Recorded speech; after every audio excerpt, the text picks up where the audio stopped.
জিবরাইল আলাইহিস সালামকে বললেন, আমার উম্মত, আমার উম্মত। তখন আল্লাহর রাসূল সাল্লাল্লাহু আলাইহি সাল্লামের কাছ থেকে জিবরাইল আবার আল্লাহর দরবারে চলে গেলেন। যাওয়ার পরে বললেন, ওগো আল্লাহ, ইয়া রব, আপনার হাবিব উম্মতের জন্য কান্না করেন, উম্মতের জন্য কাঁদেন, গুনাহগার উম্মতের মুক্তির জন্য আপনার দরবারে হাত তুলে তিনি কাঁদছেন। আল্লাহ পাক আবার বললেন, ইয়া জিবরাইল যাহাব ইলা মুহাম্মদ, আবারও আমার প্রিয় হাবিব মুহাম্মাদের কাছে যাও। ফাকুল আনা সানুরদিকা ফি উম্মতিকা ওয়ালা নাসুক।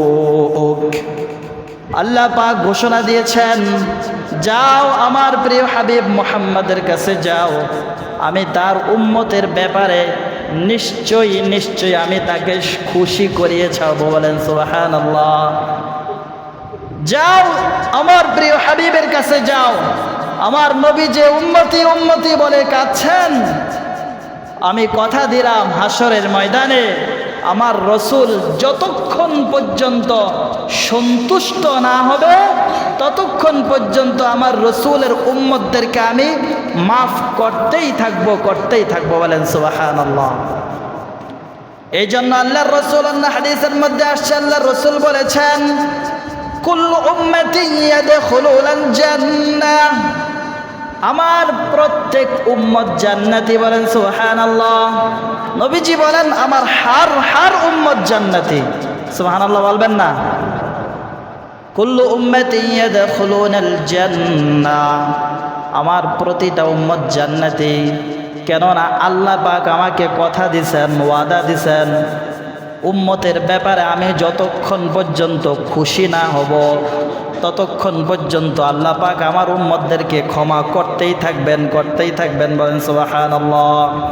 যতক্ষণ পর্যন্ত আমি সন্তুষ্ট না হব ততক্ষণ পর্যন্ত আমার উম্মতের মুক্তি আল্লাহ পাক দিতেই থাকবেন।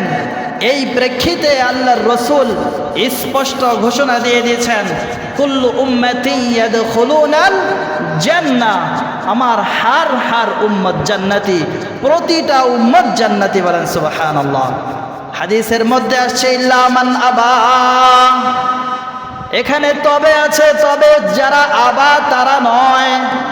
নবীজি বলেন, কুল্লু উম্মতি ইয়াদখুলুনাল জান্নাতা ইল্লা মান আবা, আমার প্রতিটা উম্মত জান্নাতি, তবে যারা আবা তারা নয়। ক্বালু মান আবা ইয়া রাসূলুল্লাহ সাল্লাল্লাহু আলাইহি ওয়াসাল্লাম, সাহাবীরা আল্লাহর রাসূলের কাছে জানতে চাইলেন, ওগো আল্লাহর রাসূল, এই আবার কারা? সবাই জান্নাতি ঘোষণা দিলেন, আবার বললেন যারা আবা তারা নয়। ওগো আল্লাহর রাসূল, আমরা জানতে চাই এই আবার কারা, এই দল কারা? নবীজি বলেন, মান আসানি ফাকাদ আবা ওয়া মান আতাআনি ফাকাদ দাখালাল জান্নাহ, আমার উম্মতের মধ্যে যারা আমার উম্মত দাবি করে কিন্তু আমার আনুগত্য করে না, আমার উম্মত দাবি করে কিন্তু আমার সুন্নত মানে না, আমার উম্মত দাবি করে কিন্তু আমার আদর্শ মানে না, তারাই হচ্ছেন আবা। তাহলে নামে উম্মত হলে কোনো লাভ নেই। কি করতে হবে? নবীজি বলেন, ওয়া মান আতাআনি ফাকাদ দাখালাল জান্নাহ, আর যারা আমার আনুগত্য করবে, আমাকে অনুসরণ করবে, আমার অনুকরণ করবে, তাদেরকে আল্লাহ পাক জান্নাত দিয়ে দিবেন। বলেন সুবহানাল্লাহ।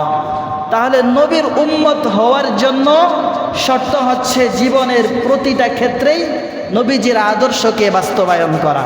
বলেন, জীবনের প্রতিটা ক্ষেত্রেই নবীজির আদর্শকে বাস্তবায়ন করা, নিজের জীবনেও, পারিবারিকভাবেও, সামাজিকভাবেও এবং রাষ্ট্রীয়ভাবেও রাসূলুল্লাহর আদর্শ বাস্তবায়ন করা।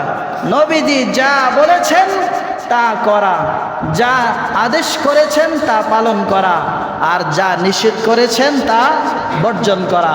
আল্লাহ পাক বলেন, মা আতাকুমুর রাসূলু ফাখুযু ওয়া মা নাহাকুম আনহু ফান্তাহু, আমার রাসূল তোমাদেরকে যা দেয়, যা আদেশ করে, যা পালন করতে বলে তোমরা তাই করো।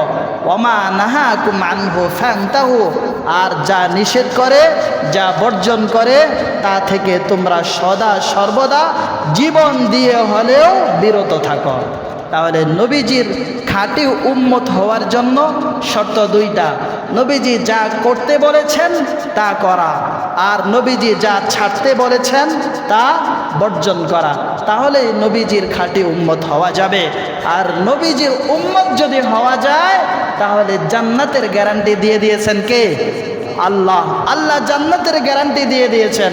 এই জন্য নবী করিম সাল্লাল্লাহু আলাইহি সাল্লামও ঘোষণা দিয়ে দিয়েছেন, কুল্লু উম্মতি ইয়াদখুলুনাল জান্নাহ, ইনশাআল্লাহ হাশরের ময়দানে আমার প্রতিটা উম্মতকেই আমি হাতে ধরে ধরে জান্নাতে নিয়ে যাব। বলেন সুবহানাল্লাহ।